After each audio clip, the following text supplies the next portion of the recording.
अरे शार्क इंथ्यूजियस्ट्स, क्या आप तैयार हैं एक रोमांचक यात्रा पर जाने के लिए?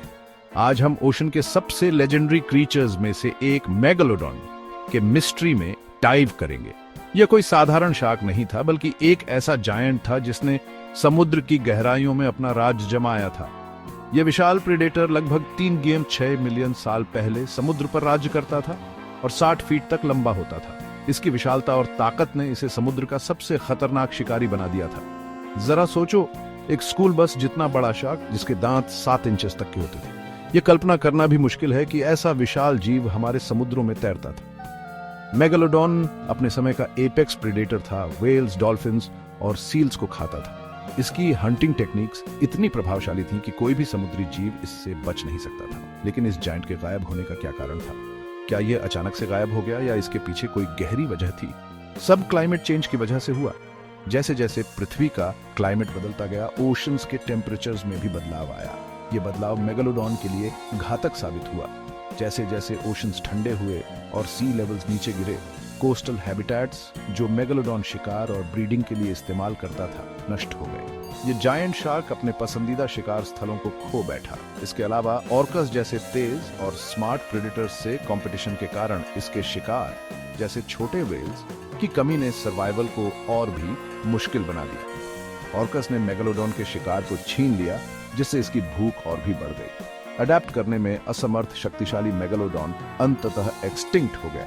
यह विशाल जीव जो कभी समुद्र का राजा था, अब केवल फॉसिल्स और कहानियों में ही बचा है। लेकिन यहाँ एक बड़ा सवाल है, क्या मेगालोडॉन अभी भी हमारे ओशंस की डेप्थ्स में छिपा हो सकता है?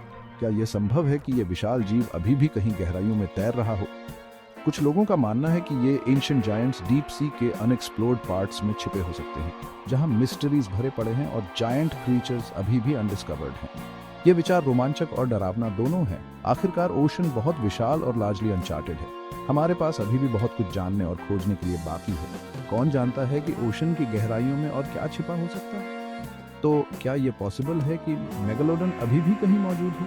ये सवाल हमें सोचने पर मजबूर कर देता है और हमारी इमेजिनेशंस को उड़ान भरने का मौका देता है। जबकि ज्यादातर साइंटिस्ट्स इस बात से सहमत हैं कि ऐसा होना बहुत अनलाइकली है। यह आइडिया हमारी इमेजिनेशंस को कैप्चर करता रहता है। मेगालोडॉन का विचार हमें समुद्र की गहराइयों में छिपे रहस्यों की याद दिलाता है। डीप में घूमते हुए एक 60 फुट प्रेडेटर का थॉट थ्रिलिंग और टेरिफाइंग दोनों है। यह विचार हमें समुद्र की गहराइयों में छिपे खतरों और रोमांच की याद दिलाता है। अंत में मेगालोडॉन का लेजेंड हमें ओशन के मिस्ट्रीज और हमें सरप्राइज करने की उसकी क्षमता की याद दिलाता है। यह हमें यह सोचने पर मजबूर करता है कि हमारे पास अभी भी कितना कुछ जानने और खोजने के लिए बाकी है। कौन जानता है कि अबिस में और कौन से जायंट्स छिपे हो सकते हैं, डिस्कवर होने का इंतजार कर रहे हैं। यह विचार हमें समुद्र की गहराइयों में छिपे रहस्यों की खोज करने के लिए प्रेरित करता है। मेरे फेलो शार्क एंथुसियास्ट, ड्रीमिंग करते रहो और एक्सप्लोरिंग करते रहो। समुद्र की गहराइयों में छिपे रहस्यों की खोज करना कभी बंद मत करो। अगली बार तक क्यूरियस बने रहो और याद रखो, समुद्र की गहराइयों में छिपे रहस्यों की खोज करना कभी बंद मत करो। ये दुनिया बहुत बड़ी है और इसमें बहुत कुछ जानने और खोजने के लिए बाकी है।